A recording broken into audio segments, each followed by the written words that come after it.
Welcome to Shattered Reality with your hosts Kate Valentine and Fahrusha. Prepare to have your paradigms shifted and your truths questioned. And now, Shattered Reality. Well, hi, Fahrusha. Here we are, back again. Yes, indeed. And star Kate, date today is... we got a slate. We always have to slate. Right. Today is November 8th, 2016.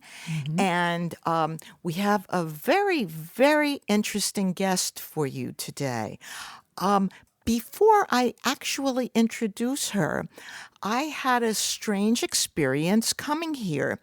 Not my first strange experience, but particularly synchronistic considering today's guest. I was driving, I got off the highway, I was driving along Pascack Road and driving up to our studio here with Mr. Bell. And I saw some movement off to my left side. I was passing a reservoir on the right, and on the left there was a field, like a sort of open field, and there were a whole bunch of what appeared to be wild turkeys. But one of these turkeys was huge. I knew it was huge because I saw a person down the way and how small the person looked and how big the turkeys looked, or this particular turkey, which appeared to be open feathered, like with all the feathers open, and it was therefore probably a male turkey. Am I right? Yeah, I think so. Yeah. So, I mean, I was... Conversant with... You're not conversant with turkeys? Turkey genders, no. Well, we do see here a number of wild turkeys. Yes. But they're usually about two and a half feet tall. This one was easy, 4 feet tall, maybe 5 feet tall. So it was a bizarre character, but it looked just like a turkey, and its feathers were fanned out, sort of like when a peacock fans its feathers, only like with the turkey feathers. It could have been a peacock. No, it wasn't a peacock. Okay. No, I know peacocks. But so here was this turkey, this giant turkey, and it sort of freaked me out. And as I was driving along, the road didn't look right. It looked like it wasn't the same road that I usually come up, and this is our 40th show, so I've been here a number of other times, and so I continued to drive, and then I usually look for the church to make the left. Well, there was a church there, but it was a different church. Oh, and really? I made a left turn, and I found I was in the wrong place. Really? So I turned around and I came back, and then I continued, and I finally got to the corner where the church here is, and then there was a most unfortunate sight. Oh, right here. Right here. In Our Lady of Mercy Church, there was a downed deer that was still alive. And there was another deer touching it with, sort of gently prodding it with its right front leg. It's like its front hand, if it had a hand, in other words.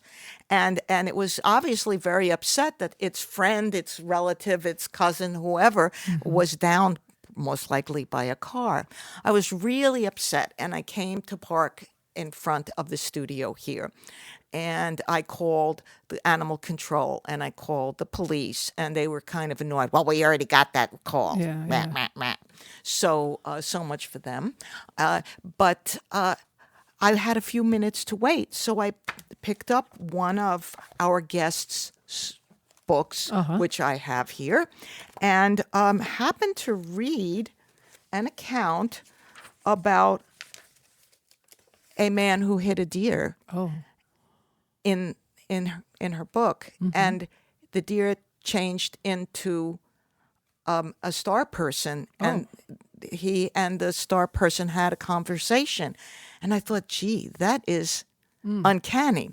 Well, all this to introduce our fabulous guest today, Dr. Ardy Sixkiller Clarke, who is a professor emeritus at Montana State University, and former director of the Center for Bilingual and Multicultural Education. So she is really a very, very accomplished woman. She has 3 books out about the untold stories of alien encounters in North America, in Mesoamerica, and on and off American Indian reservations.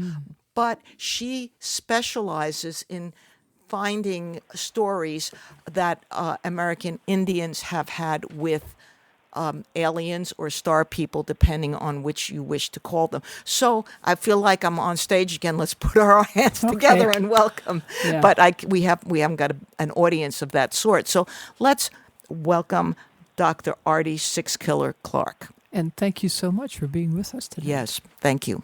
Oh, well, thank you. I'm pleased to be here. But, the strangest thing as I listened to your account of your traveling to the studio, I had wild turkeys in my yard today. Get out. And I had deer. Get out. Wow. Yeah. That is really...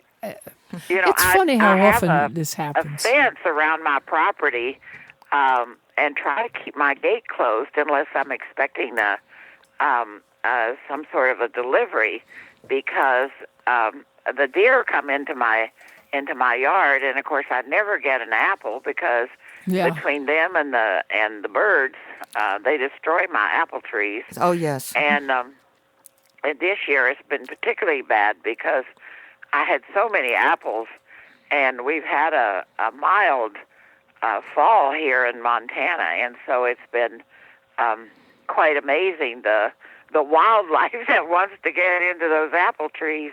And but I had both deer and turkeys in my yard, wild turkeys in my yard today. Well, that is a synchronicity, wouldn't you say? It is. But it's just amazing as I was listening to you. Well, the truly amazing thing is the story of the gentleman from Oklahoma who is a doctor. Yes, he was a doctor, at a hospital there. Well, I just was amazed that as soon as I picked up the book, that was the first thing that I looked at when I sat outside, and I thought, oh my goodness, this is something more than sheer chance. Mm-hmm. And given the fact that you also had turkeys and a deer today, I'm a very big. We're here at Shattered Reality. Both Kate and I and our engineer, we are tremendous animal lovers. We really relate to the animals in our environment, and I also relate very much to the plants as well, the trees and so forth. But you all have a special connection on having visited many of the reservations in the North American area. So there's a kind of special relationship that American Indians have with nature that many people, European Americans, might not share, I think. And that plays into the stories, does it not? I think it does. We have this saying that there's the two-leggeds and the four-leggeds, and that we're all related, and so that animals and all living creatures, even rocks and everything in nature is important and symbolic to Native people. Mm-hmm. And so it's a different worldview. Yeah. Well, it's interesting. Our guest last time was Claude Swanson, and he agreed 100% with you. He has a whole different theory of physics where he's trying to bring the so-called paranormal into the normal, and he mentioned the Hopi Indians in particular. But he absolutely agrees with you that everything is one, and it all boils down to whatever one is. Well, consciousness is ubiquitous, and as Max Planck said, the quantum physicist from Germany, consciousness is fundamental. It all starts with consciousness, and you can't get behind consciousness. Everything that you see and you do is related to your consciousness, and you can't think about what it would be like if there were no consciousness. and I believe everything is conscious. So let's before we devolve into an entirely philosophical conversation, let's get back to now you've written 3 books that are basically, there's a sort of anthropological ethnographies, if you will, about the relationship between American Indians, and I'm using that term because that is the term that you prefer, and I totally respect that, and the Sky People or Star People, depending on where you're coming from. And so you do it from not questioning the validity of any of these stories. Right. And I think that's a wonderful way to proceed, because I think when people are telling you sensitive information, and if you were to doubt them, they're going to clam up. Am I right?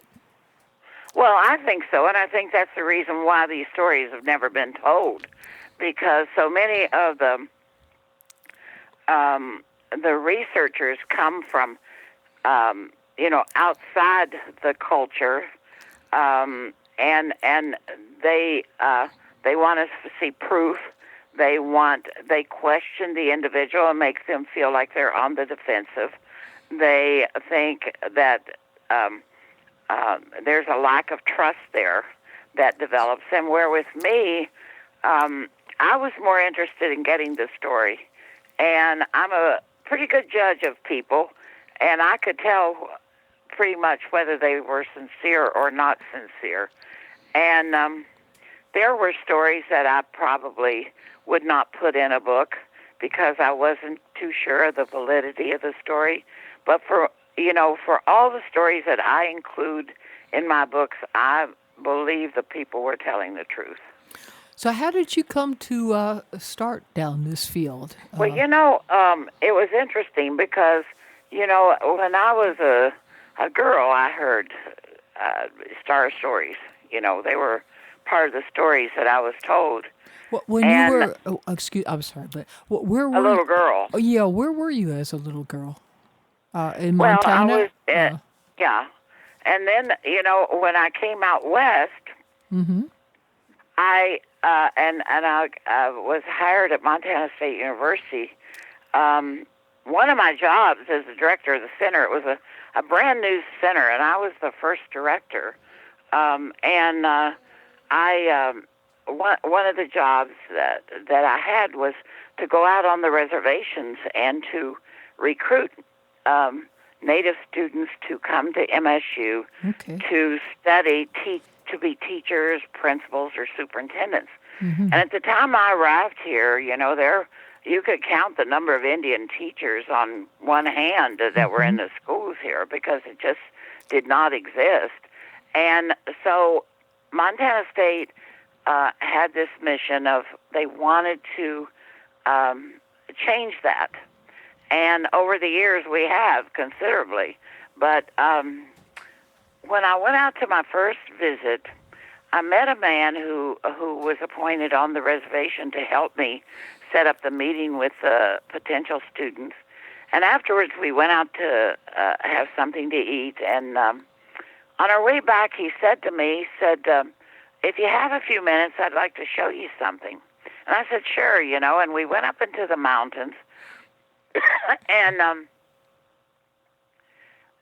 we pulled onto this plain that overlooked his village. And there was a big boulder there. And he said to me, he got these binoculars, and he said, come. He says, if we're lucky, they'll come. They'll come. And I said, who'll come? And he said, well, the ancestors, the Star People. Huh. And so we sat there on that boulder, and he began to tell me ancient stories of his people. And all the time I'm sitting there, and I'm thinking, when I was a girl, I heard these stories, but those are stories that were of my childhood. And I had no idea that other tribes had similar stories. And so I just became fascinated. And I thought, I wonder if other tribes have similar stories. And so when I would travel out recruiting students and meeting people on different reservations, I would ask them, do you have any ancient star stories? I'm just collecting them. And so elders began telling me stories, and I get referred to this one and that one. And one day this woman asked me, she says, "Why are you so interested in the past? Why don't you collect the contemporary stories? We have a lot of those around here." Huh. And so I said, "Well, I'd love to hear them." And so then I began collecting the contemporary stories as well. And I was doing it for my own interest. I would go out to these reservations, and I would have a job to do. And I would do these, collect these stories in the evenings and on weekends. Sometimes I would stay over. On holidays, I would stay over and just use my personal time to collect these stories. And a few years ago, I was invited to come out of retirement because I had retired that year from Montana State.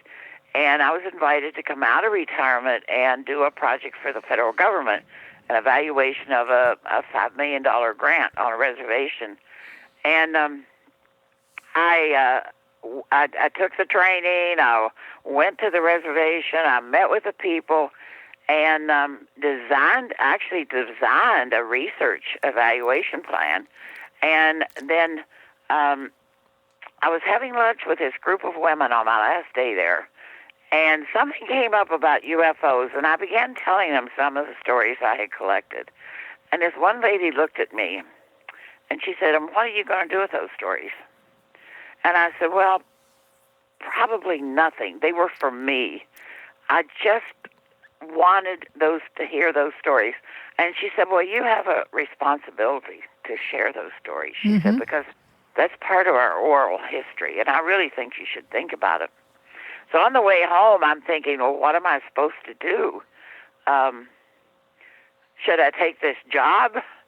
And I thought, I don't want to do this because this is what I've been doing for 30 years, I think I'll write a book. And so that's how Encounters with Star People came about. And I just have collected so many stories. Now, probably 1,400 stories. Wow. And people keep contacting me and wanting to see me and meet with me. And it really involves a lot of traveling and takes a lot of time.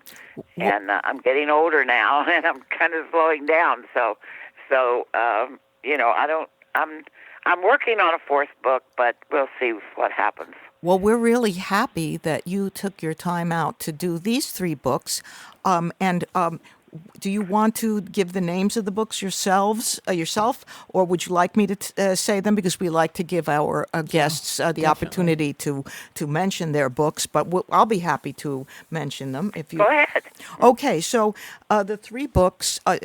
Now, Dr. Ardy Sixkiller Clarke has written other books, including some books for children, which are really so lovely, so wonderful.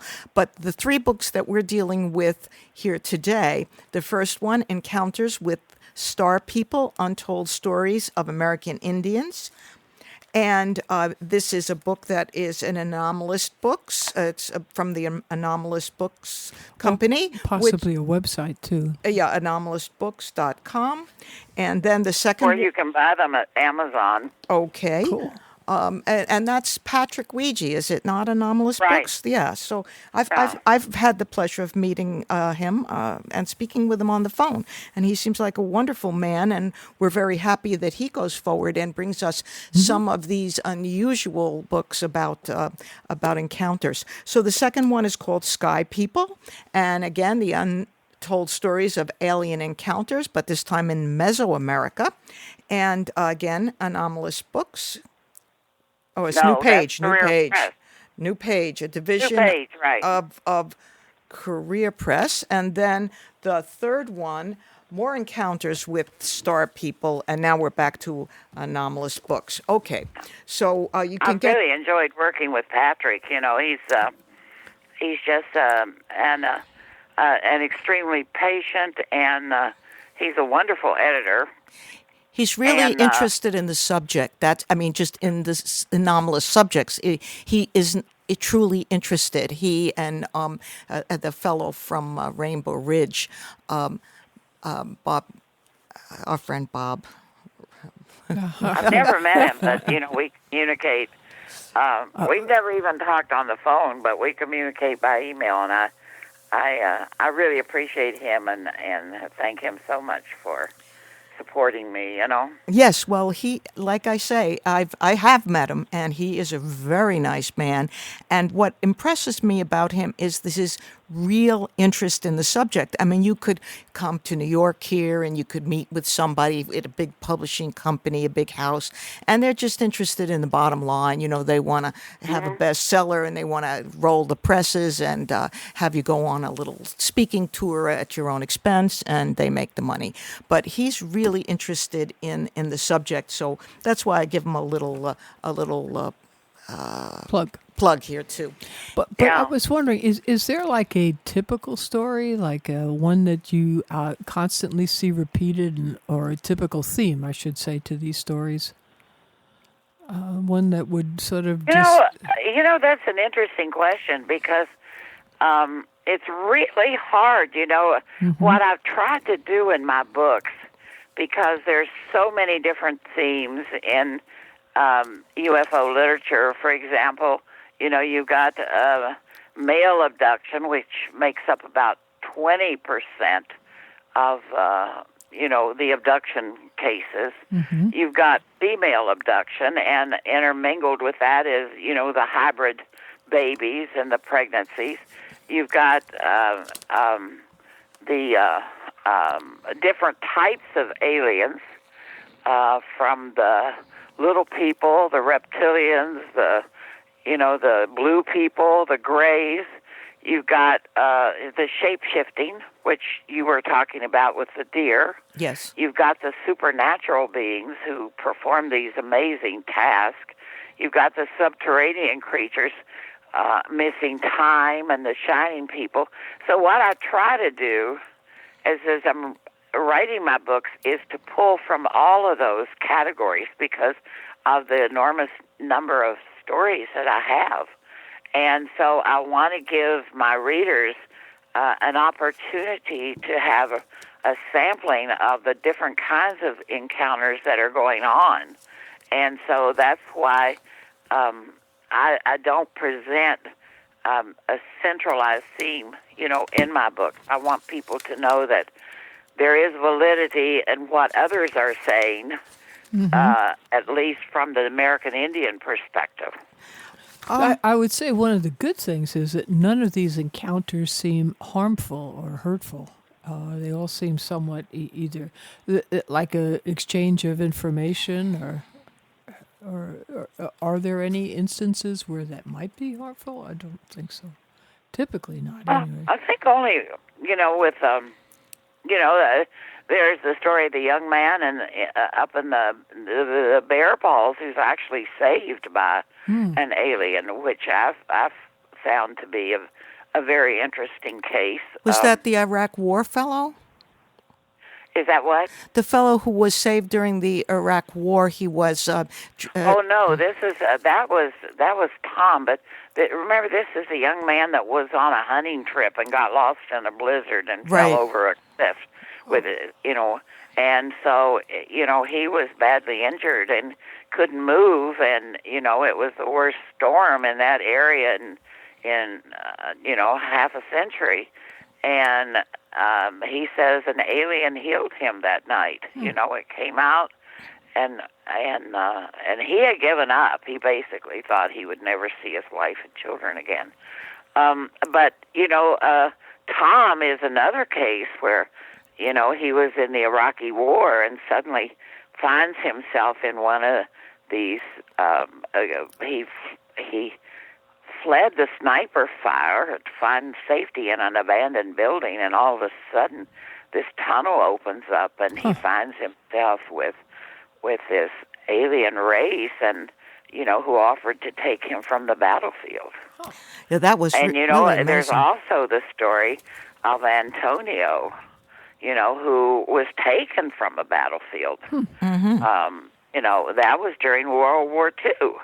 So if you think about the varied stories, and the man who lived to tell me the story was so had for years had been tormented from the loss of his friend because he saw the UFO himself but had no idea what happened to Antonio.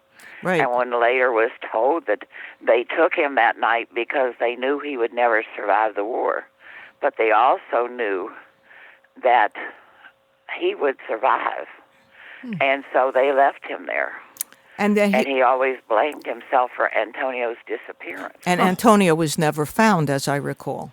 No, and he's still listed as missing in action. That is. Go ahead. I'm sorry. Go ahead. I was just going to say that kind of weaves into the stories of Missing 411, a fellow who had been a police officer and became involved with investigating disappearances at national parks. I don't know if you're familiar with him. I've heard of that. I've never read his books, but I've certainly heard of what he's doing. And I think it's really interesting because, they say that out of the literally thousands of people who come up missing every year, 50% of them are never accounted for. Exactly. And it seems unusual. So where do they go? Well, they say that they can explain some by runaways. They can explain some who purposely disappear. Right. They can explain some who meet untimely ends and right. But what happens to those that they can't explain? Yeah. And there are a lot of people. Well, you look at Mary in the story in the book, where she says, "My daughter is not my own," in that chapter, where she chooses to leave with these aliens. And honest to God, that is a story that will haunt me for all my days until I find her again, Yes, indeed. I wonder, you are an experiencer. You have seen at least phenomena in the sky and maybe more. You had met that gentleman near the Canadian border, near the national park, with the writing on the. I'm trying to think of the name of the park, and I can't quite get it. It's writing on the stone, right? Right. I was going to say writing on the rock, so I wasn't so far off. But he seemed to be somebody that you're not quite sure he was human. What's the whole story? Right. What's the whole story there? Yeah, for our listeners, perhaps you would like to tell a little bit of that story. We'd love to share it with them. Whatever you would like to share. Well, I came across him I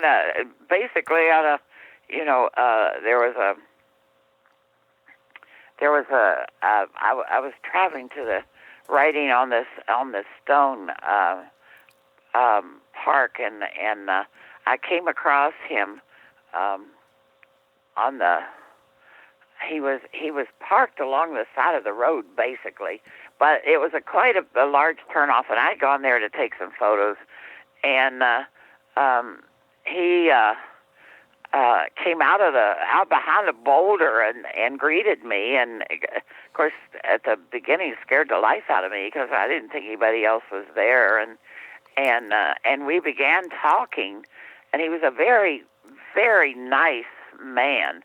And as I started to leave, I told him, I said, well, I'm just traveling around Montana, and I'm on my way up into Canada.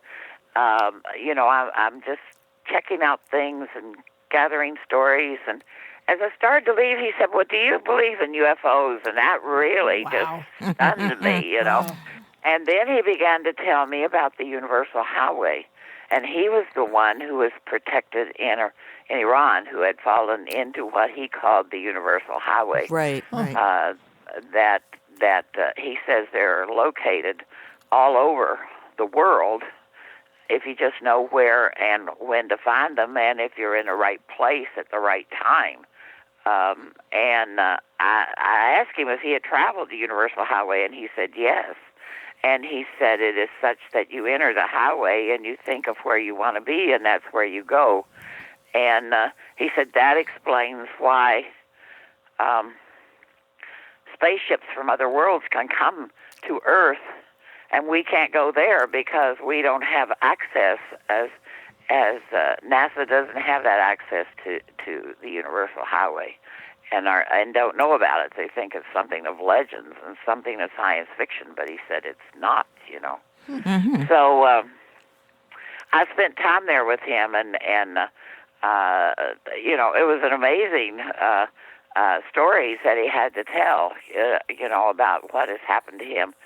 And I asked him, I said, well, he told me about a starman that had come through while he was camped there one time, and that he took him to all the reservations around South Dakota, North Dakota, and Wyoming and Montana, and how the people welcomed him, and they went into ceremonies. And I said, well, how would I know if I met a star person? He said, well, have you ever met somebody who was really kind and humble and, just never angered or always looked on the good side of things? And I said, well, yeah, I've met a few people like that. He said, well, you probably met a starman. And I got to thinking, he fits that description. Tom is the one. And so I thought, is he a starman? And so every time I'll think of Tom, and here he'll show up at my door and say, what's for dinner, And I think, my goodness, one of these days I'm going to ask him. You should. You should definitely do so. Because he seems to know exactly what I'm thinking and what I'm doing, So, but he was an amazing man, and one I'll never forget. I mean, all of the stories of people are just so unforgettable. And in my new book, you're going to meet some of the most unusual characters. Wow. Well, can you give us a hint as to what I'm writing now? Can you give us a hint as to the subject? Yeah, a little scoop. Well, there's a story that one man tells me about fathering a child, and that he has been asked to take the child and raise him on Earth. Uh-huh. That's like it's an amazing story. A hybrid child. Absolutely amazing. And he is, in fact, living on Earth in an undisclosed location in a foreign country. Actually, he's raising his child in a foreign country. But his mother is helping him. And so it's an amazing story, and you're going to see some amazing stories in this new book. It sounds fascinating. Stories that I've hesitated to tell, because, but they are so detailed, and and of course he was so concerned about telling his mother, who he was an only child, that he had this child, and he said, what am I going to do? I don't know how I can raise this child by myself. I don't know. I've got to work. But he said they had told him that they had taught him the ways of his mother. Now it was time he learned the ways of his father. Wow. And now yeah, go ahead. What about the appearance of this child? He said the child looked almost like a clone of him, except for his eyes. And his eyes were unusually large and round. And he was concerned that the child would be bullied in school. But my recent communications with him is he has him in a private international school for expats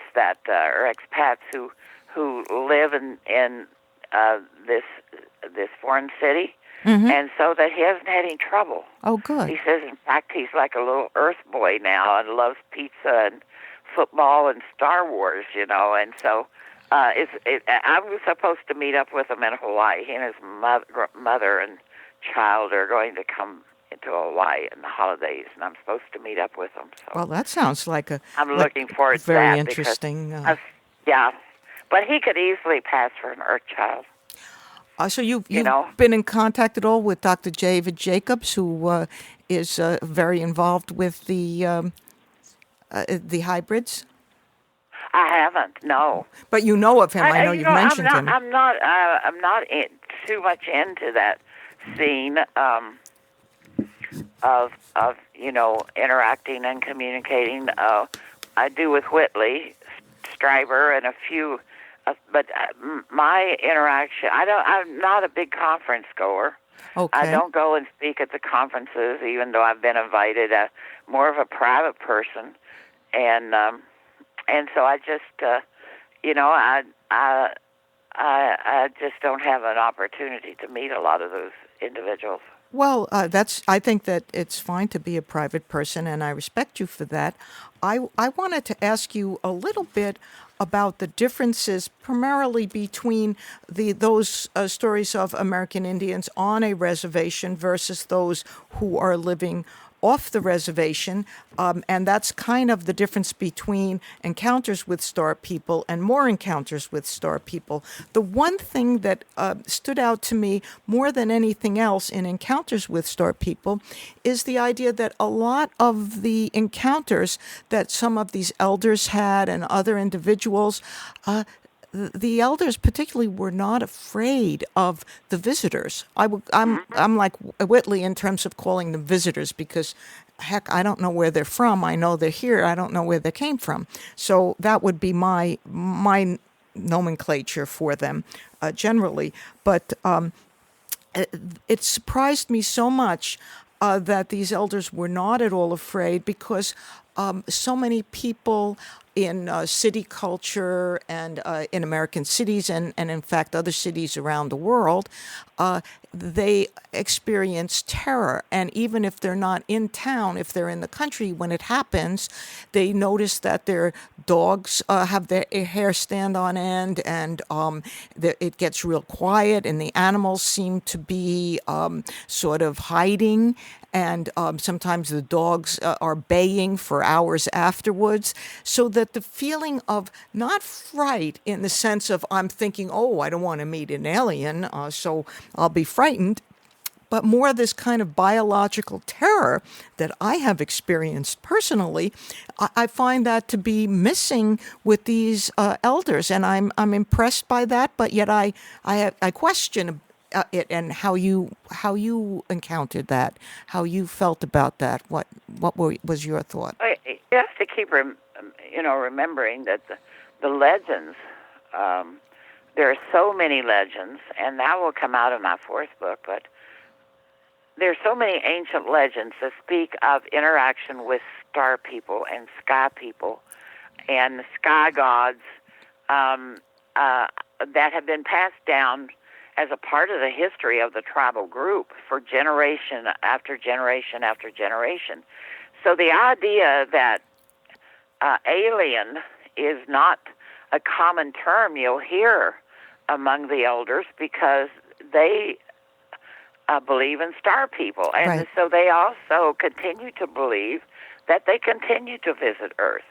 And the differences I found, and this is where it's really interesting, because very few elders, I ran across 2 or 3 elders who gave me stories that they said, these visitors, these star people are not the star people of my grandfather. Oh. These are evil people. They are taking advantage of humans. They're doing things that they shouldn't be doing.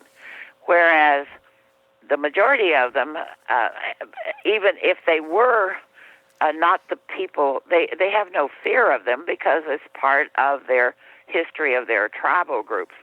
But it was interesting to me as I interviewed off-reservation natives compared to on-reservation natives, in that there was more concern about the off-reservation group about what their intentions were. Uh-huh. Now, keep in mind, some of the off-reservation people I interviewed had very little connection with reservations. The majority of them had heard star stories as children that had been passed along when they would go to the reservation and maybe visit grandma or visit an auntie. But they were so far removed from the day-to-day storytelling and life that they didn't have those necessarily strong connections. Mm-hmm. And as a whole, the group was more educated than the group on the reservation. Not saying that those who reside on reservations don't lack education. It's just that those who lived off the reservation were often left the reservation because they had gone to college and got college degrees and either married into a different tribe or married non-Indians or had a job opportunities they couldn't turn down off the reservation. Mm-hmm. Others were people who were born outside the reservation, had minimal contact with the reservation, or could have regular contact.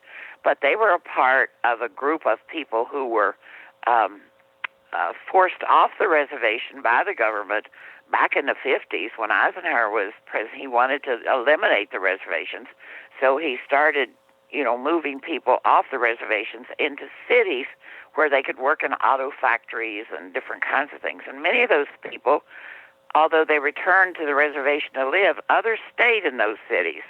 And so you have a lot of Native people who are being born, and now they're adults and they have children. Yes. So they have a different kind of perspective. So there were more encounters with different kinds of aliens among the non-reservation group, mm-hmm. And more questioning, I think, of motives. What were they doing here? What do they want? That kind of thing. Indeed. Do you find like the media has a large effect on those people too? I mean, certainly, just television and the internet and so on has a whole different approach to UFOs, ufology than it used to have. It's sort of, actually, it's even sort of, I was just wondering if that would have influenced them as to perhaps being a little bit more open to telling you these tales as well, because I think it's become somewhat more acceptable. I didn't talk to anybody that didn't fear that they didn't want their story known, mm-hmm. or who connected with them, because they had a real concern that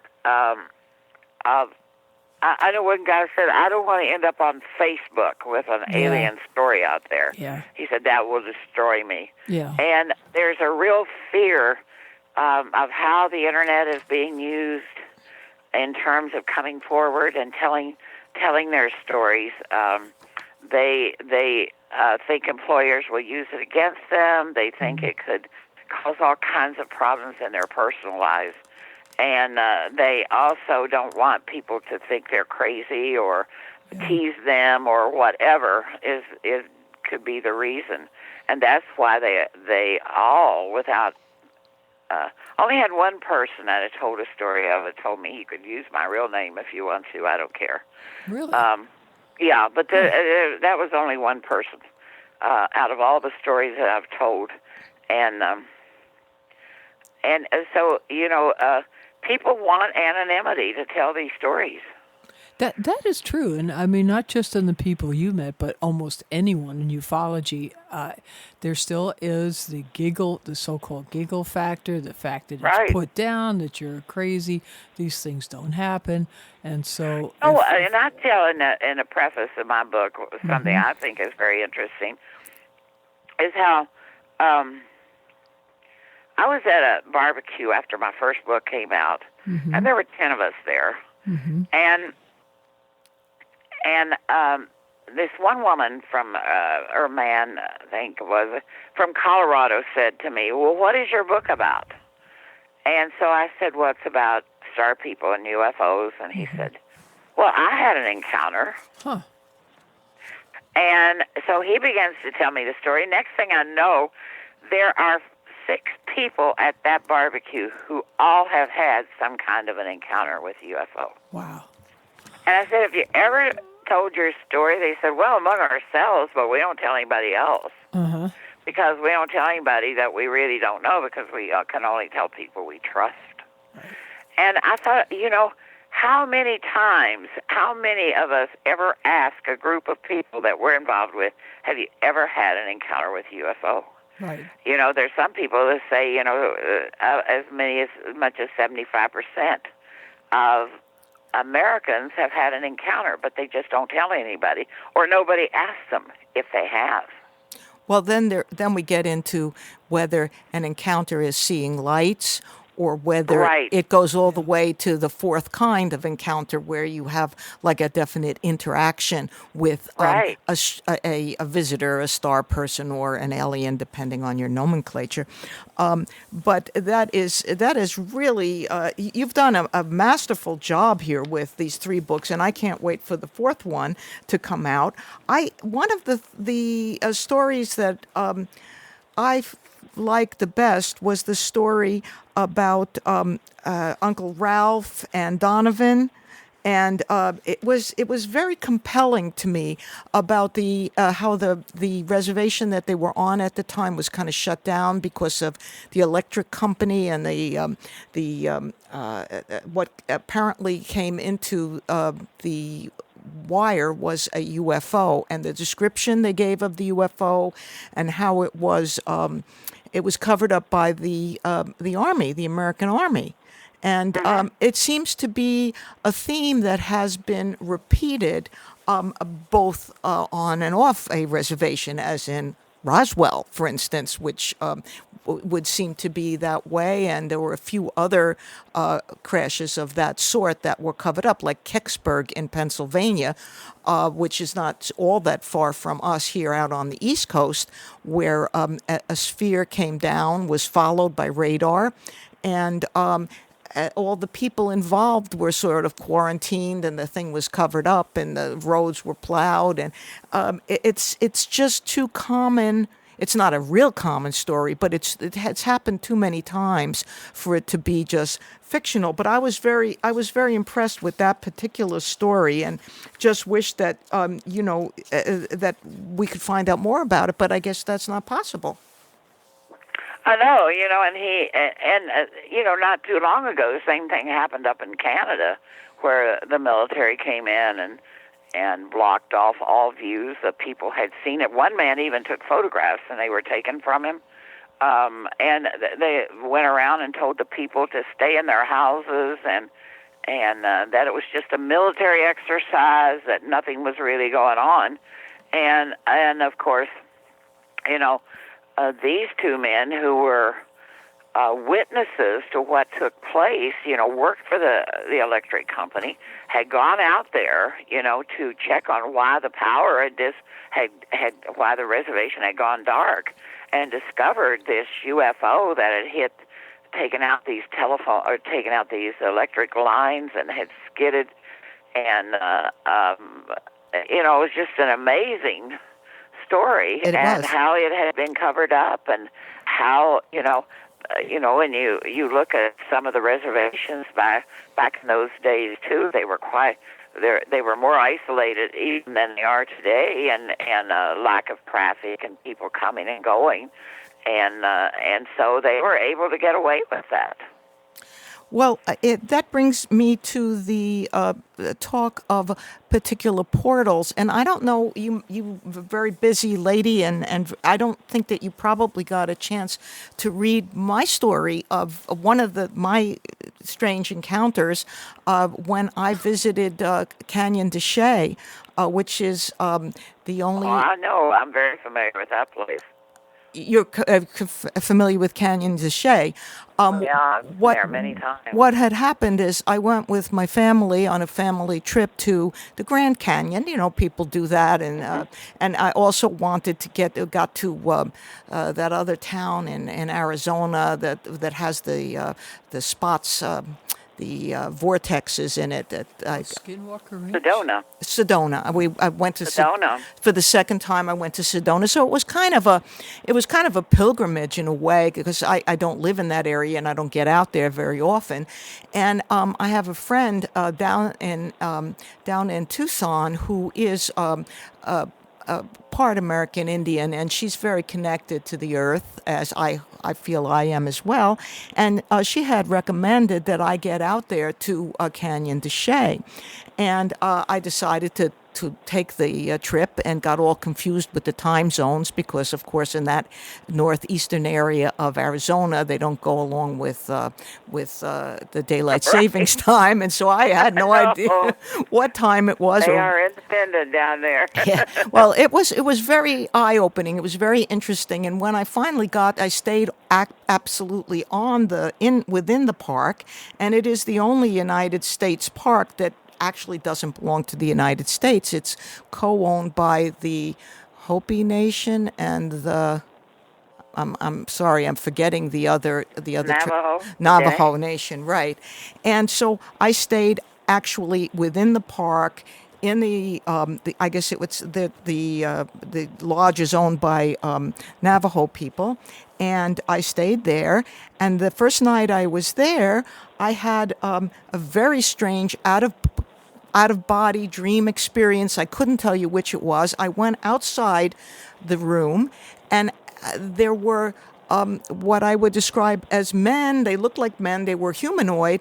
They were wrapped in what appeared to be black burlap or a heavy cloth, and they were looking at the sky, and they showed me all the constellations, and they told me a little bit about what they were doing out there. And the constellations looked like they were thrown up there in a not like stars at all, but that these men in black in this black burlap with a few sort of like white beads around their head.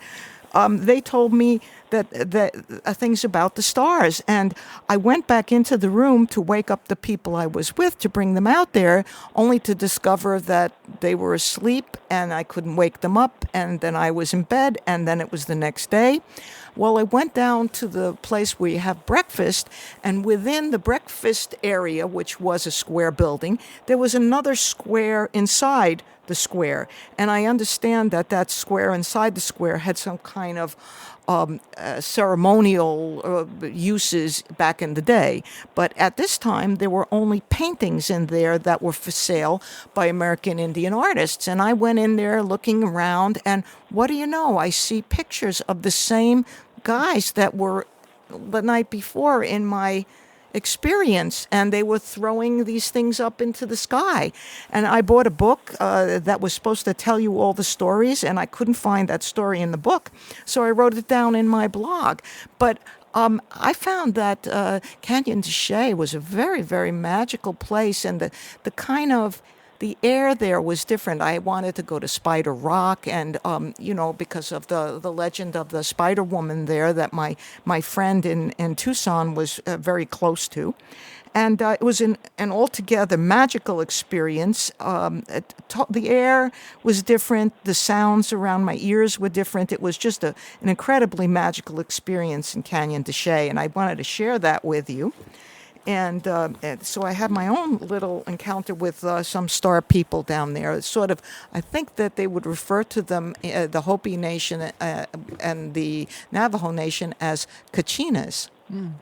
Well, now RT has another story. I agree that Canyon de Chelly is, and Monument Valley. I don't know if you've ever been there up in northern Arizona, but those two places are, to me, very magical.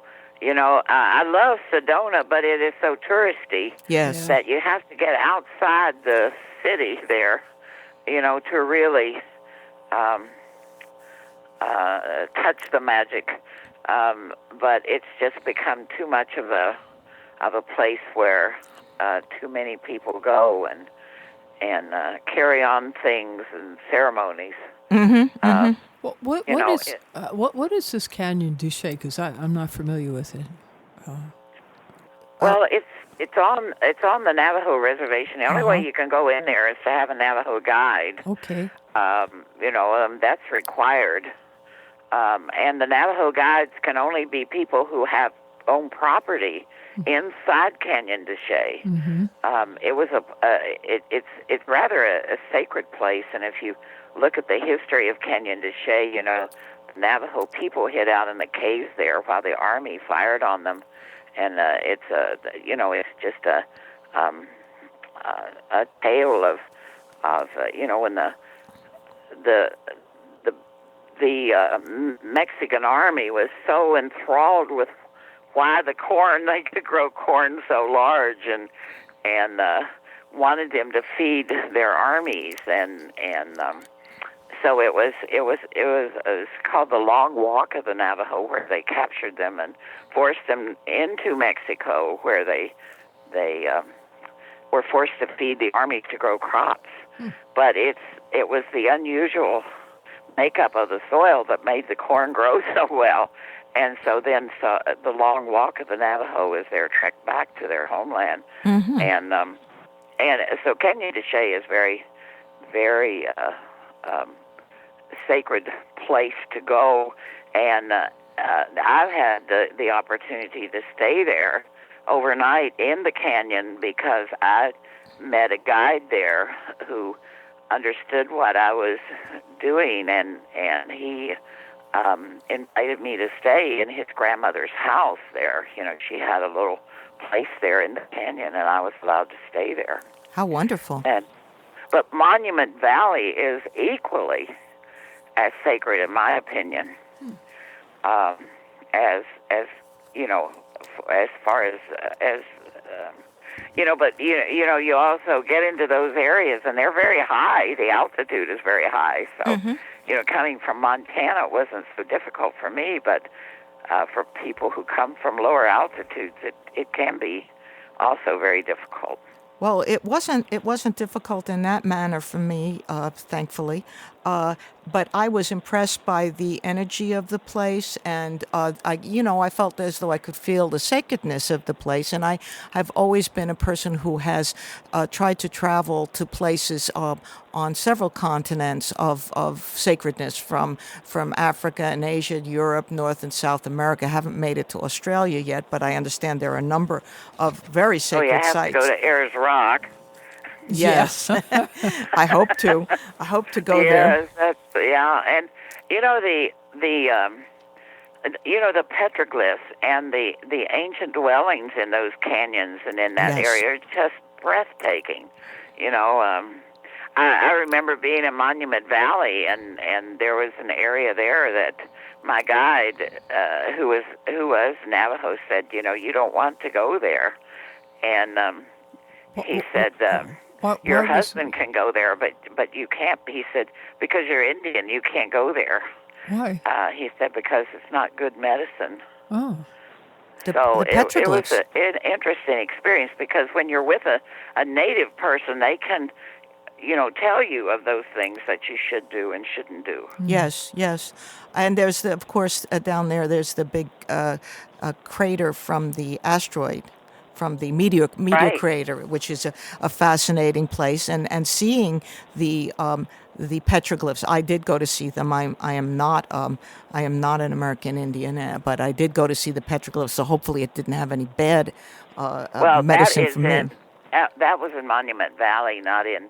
Oh, because there are petroglyphs down in Arizona too. Yeah, there was a particular area that he didn't advise Indians to go into. Interesting. And he didn't explain it. He just told me that. He said, you don't need to go there because it's not good, Okay. So my husband went. Well, good for him. Hope he reported back to you. Right. On the other hand, how would you say the breakdown is male to female in the stories that you have collected?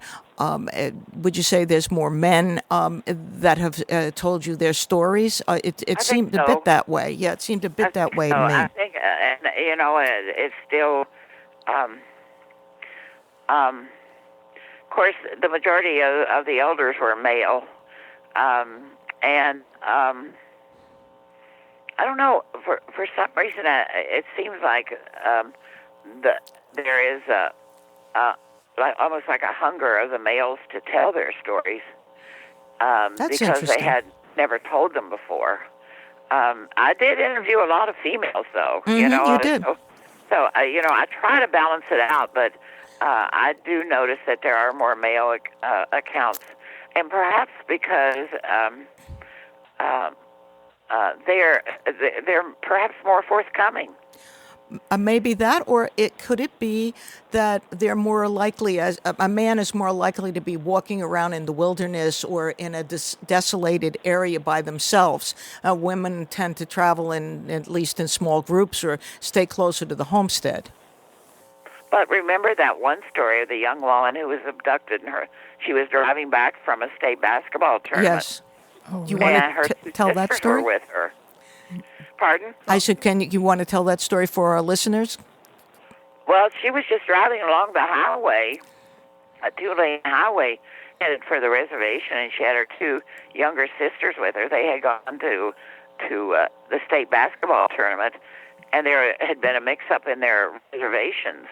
And so they didn't have a room for the night, so she called her mother and she said, I'm going to drive home. I can be home by midnight or so. Oh. And so her mother said, well, I'll wait up for you. And along the way, suddenly this bright light appears. She reaches for her sisters to say, do you see that? And they're just stone cold out.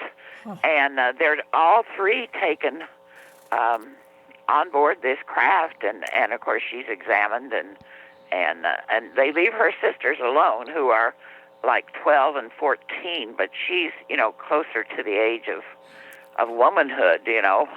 She's a senior in high school, so Yes.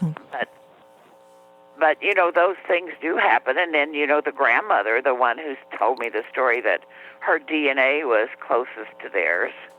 Interesting. That's when she asked them, "Why are you taking me?" And they said, "Well, your DNA is closest to ours." Well, this was in 1974 when DNA was not even a common term in the United States. Mm-hmm. And she pulled out this old notebook, a spiral notebook, in her kitchen a drawer, and she said, "Take a look at this." And every year she recorded significant events. And then the year 1974, she had written in small letters DNA and had tried to spell out the word molecule. She had no idea what any of them meant. Wow! But that's what the aliens had told her. And apparently in other stories, some of the people have differentiated between the visitors who are looking to experiment with our DNA or maybe with our adrenal glands, and others who are just coming to mine or collect samples of wildlife and things of that nature, and then others who are taken, the whole groups of people who are taken, such as the Eskimos from the village in 1930, which was a bone-chilling, frightening story to me. That was at the preface of one of your stories about a family group being taken, which is in itself is scary enough. But when 2,000 people go missing from a village, that is no small potatoes. No. No, and I just had a reader from France write me. That book is coming out in French, incidentally. Oh, cool. December 11th, and a French publisher has picked it up. And I got a letter, an email from the translator asking me for more information about that just 10 minutes before you called me. More information about this city or about this event. And, of course, there are a lot of people who say, well, it's just a story. And there are other people who say, well, Betty Hill, the Barney and Betty Hill yes. Abduction story, wrote an article about that event because she said that she was on a trip somewhere up in Canada, and she met this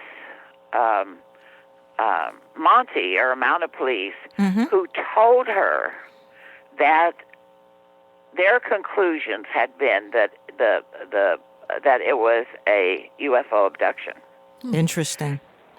And the trapper who had seen it talked about these bright lights that he saw go across the sky, and then and so Betty Hill wrote an article about it that most people probably don't even know about, and I thought it was really interesting because I was doing some research for him, and because he said that sometimes whenever he's doing interviews apparently all over France now, in the anticipation of this book coming out. Great.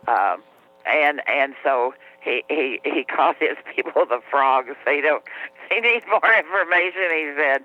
And so he asked me to send him more information because he too was so interested in this story. The government has denied that it occurred, but people just don't believe that it ever happened. That it did happen and it was something real.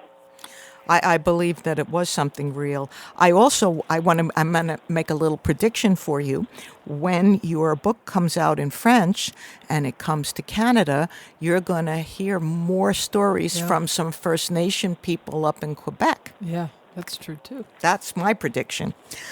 Yeah. It's been wonderful to have you on Shattered Reality Podcast, and our time, we don't want to overdo your time. We've been a wonderfully giving guest and really discussing so many things with us, and we wish we could have a pot of coffee for you, just like in your books that are shared. Just invite me back, and we'll continue on. There's so many things I could tell you about. Okay. Well, we're going to look for your next book, and we will definitely invite you back. There's no doubt. As long as Shattered Reality is going strong, we will be inviting you back. You can be sure of that. Well, please tell everyone if they want to write me, if they read my book, they want to make comments, if they want to contact me, that they can do at Ardy, A-R-D-Y, at Sixkiller.com. Okay. Ardy, A-R-D-Y, at Sixkiller.com. That's my email address. And my webpage is www.sixkiller.com. Okay. All righty. Okay. And that's your family name, is it not? Right. That's right. Before you go, could you tell us the derivation of that? Well, it's a family name. It's a Cherokee Indian name, but I'm both Choctaw and Cherokee. Okay. Okay. All right. Thank you so much. Thank you so much. Bye-bye. Bye now. Well, that was pretty interesting. Yes, it was. Yeah. And so many... Hey, I want to ask you a question. Sure. Have you written a book? If I'm missing something here that... No. You mentioned that you had written about your encounter down in... I write a blog, Ardy. I write a blog. Oh, okay. It's called, the name of the blog, the address of the blog is Fahrusha.wordpress.com. And I'll be happy to send you the link to that particular story. I would love that, because I'd like to read what you've written, okay? Yeah, I would be happy to. I would like to write a book, and probably when things calm down a little bit, maybe I will get around to that. I've really been thinking. I've got several books inside my head that I'd like to get out on paper, but you are an inspiration to do just that. Well, you're never too old to do the things that God calls you to do. Well, I agree. That is true. Okay. Thank you. Okay. Thank you so much. Thank you, Bye-bye. Ardy. Bye-bye. Bye-bye. Wow, that was a great interview, don't you think? She is just wonderful. I wanted to talk about one other thing that has been going on with me, and that is ever since I wrote a different article on my blog, which has to do with sleep paralysis. You remember we had Ryan Hurd on and we talked about sleep paralysis. Well, that article on sleep paralysis every single day on the internet, on my blog, Fahrusha.wordpress.com, gets more hits than any other article. In fact, more than the rest of all the articles combined. Every day it gets a bunch of hits. And I had to turn off the comments on that particular blog post. And now I get letters from people, and I haven't been able to answer them all, but I get regular letters from people who have experiences involving sleep paralysis, involving being taken, involving things happening to them, and they really want to know how to stop that or what the derivation is. Right. So I just have to go back to saying one final thing about that before we sign off for the day, and that is that it's absolutely the truth that sleep paralysis is a biological function that higher mammals all experience, from horses to dogs to cats to people to monkeys. And I'm just naming some of the species that it's been observed in. Am I right? Yes. Kate? Yes. Uh-huh. It keeps you from jumping out the window when you're having a flying dream. So it does have an evolutionary component which is useful to the species, whether it be a cat or a dog or a human. However, if you were a more omnipotent alien being, or you were one of the others, how would you subdue an angry ape with a gun? You would catch them while they were in a state of sleep paralysis, or maybe you might be so advanced that you're able to put them in a state of sleep paralysis. So possibly. I do not doubt that sleep paralysis plays a part in alien abduction. And I don't think necessarily that makes the abduction a quote unquote fake, or, something that's dreamed up by the person, but rather that these visitors, who may in fact be thousands of years ahead of us in terms of technological feats, could just put us in a state of sleep paralysis. So I'm going to speak to these people, or at least write to a number of these people who have written me letters, and see if I can share some of their letters on Shattered Reality. Now, I won't share them unless the people agree to it, because I'm an upright citizen, I think. Anyway, so we're going to say goodbye today. Okay. Do you have something else No, to say? I'm good. I'm good. I just, with all the UFO people that I interviewed, it's funny that this is definitely I think almost an Eastern culture thing, because when she started to talk about Montana and Arizona, and she referred to Arizona as, oh, well, they were down there. Yeah, I realized how really divorced we were from that part of the country here in the East, and which is a shame. And I'm not saying it's good or bad. It's just it's the way it is, and the cultural differences were phenomenal. And but the experiences are the same. And they are, and I am on the same page with you, because if you recall, one of our earlier guests was a fellow who has his own podcast, is Mr. Greg Bishop of Radio Mysterioso, and he is kind of expert in all the stuff that happened in Southern California and Arizona, and he can go back and talk about all the stuff that happened out in the desert, and the contactees in the desert, and the big rock, that's the gatherings at the big rock, and the laboratory that blew up in the it was like some people that were early. I can't think of the fellow's name, but he was a scientist, and he became obsessed with UFOs, and he wanted to create a tulpa.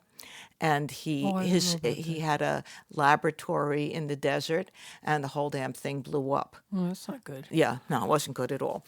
But I mean, we're so divorced from that. That's over 2,000 miles away from us. It's hard to have that in-your-face connection with it that he has. Yeah, but the point is that the cultures are very different, but the experiences are the same. Yes. So that there has to be an uber culture experience, which would indicate alien. Right. And when Ardy was talking, for instance, about the three girls that were driving, and the light that came down, and the two of them were unconscious, and she was awake, and she went up into the vehicle along with the other two girls. That is so, I mean, they were American Indians, but it was the exact same experience. It's like Betty and Barney Hill. It's a totally classic experience.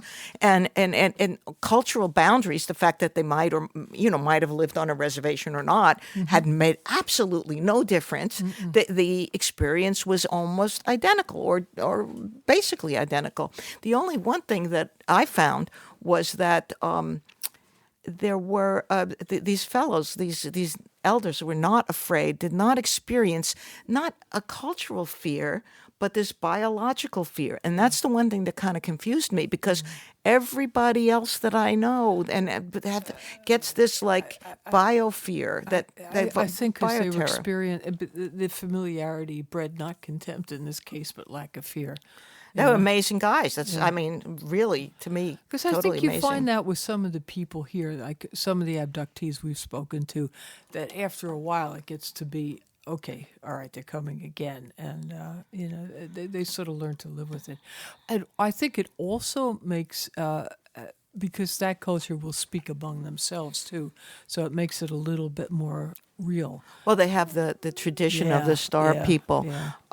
But that was fascinating to me. And I'm glad she wrote all those things. That's great. yeah, now these it's 3 your books turn. are great, and I'm looking forward to the 4th book. Well, Miss Fahrusha, she told you, it's time to woman up, write your own book. Yeah, well, I've got some really splendid plans in that Okay. direction. Okay, cool. I actually do, but okay. I think Mr. Bill's deserting us, so we better stop say the goodbye. chit-chat and say We better adios. say goodbye, and we hope to be back soon Yes. for a new episode of Shattered Reality Podcast. Right. Adios. Adios, amigo. Or amiga, as the case may Amiga, be. yeah, I was going to say, but I didn't want to.